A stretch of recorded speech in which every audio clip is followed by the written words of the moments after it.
Hi, இன்னைக்கு me time series 2. Last வீடியோவில் என்ன பார்த்துருந்தோம் அப்படின்னா, உங்களுக்கு பிடிச்ச விஷயத்தை மீ டைமில் செய்யலாம் அப்படின்னு சொல்லியிருந்தேன். ஸோ மீ டைமில் உங்களுக்கு என்ன பிடிச்ச விஷயம் அப்படின்றது பார்த்தீங்கன்னா, நீங்கள் நிறைய விஷயம் நம்ம இதெல்லாம் செய்யணும் செய்யணும் செய்யணும் அப்படின்னு நினச்சிட்டே இருப்பீங்க. இதெல்லாம் நமக்கு பிடிச்ச விஷயம், இதெல்லாம் நம்ம செய்யணும் அப்படின்னு நினச்சிட்டு இருப்பீங்க. ஆனால் உங்களுக்காக நீங்கள் டைம் ஸ்பெண்ட் பண்ண முடியாதனால நீங்கள் அதெல்லாம் பண்ணியிருக்க மாட்டீங்க. ஸோ அதெல்லாம் ஒவ்வொன்றா லிஸ்ட் பண்ணிவிட்டு மீ டைமில் நீங்கள் அதெல்லாம் செய்யலாம். ஃபார் எக்ஸாம்பிள், சில பேருக்கு கிராஃப்ட் ஐட்டம்ஸ் ரொம்ப பண்ணுறது பிடிக்கும்.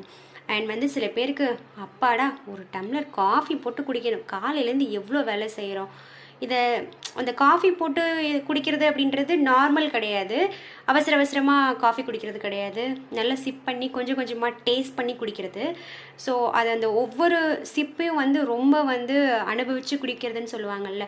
ஸோ ரொம்ப டேஸ்ட் பண்ணி ஒரு சாங்ஸ் கேட்டுக்கிட்டோ இல்லை வெளியில் போயிட்டு ஒரு பால்கனியில் உட்காந்துக்கிட்டு சாங்ஸ் கேட்டுக்கிட்டே காஃபி குடிக்கிறது அந்த மாதிரி.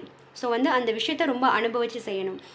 சில பேருக்கு புதுசாக ரெசிபீஸ் செஞ்சு அதை டேஸ்ட் பண்ணுறது பிடிக்கும், இல்லை மற்றவங்களுக்கு கொடுக்குறது பிடிக்கும். அண்ட் ஃப்ளவர் மேக்கிங் அண்டு நிறைய விஷயம் இருக்குது. உங்களுக்கு என்ன விஷயம் ரொம்ப பிடிக்கும்? அண்டு இன்னும் சொல்லப்போனால், இப்போது நமக்காக டைம் ஸ்பெண்ட் பண்ணலாம். அதாவது நமக்காக ஒரு செல்ஃப் கேர், ஒரு ஸ்கின் கேராக இருக்கட்டும், இல்லை நமக்கு ஒரு ஹேர் கேர், அந்த மாதிரி ஏதாவது நமக்காக நம்ம பண்ணிக்கணும், அந்த மாதிரி ஏதாவது விஷயம் பண்ணலாம். ஸோ இந்த மாதிரி விஷயங்களை பண்ணலாம். உங்களுக்கு என்ன விஷயம் பிடிக்கும் அப்படின்றத கமெண்ட்ஸில் சொல்லுங்கள். பாய்.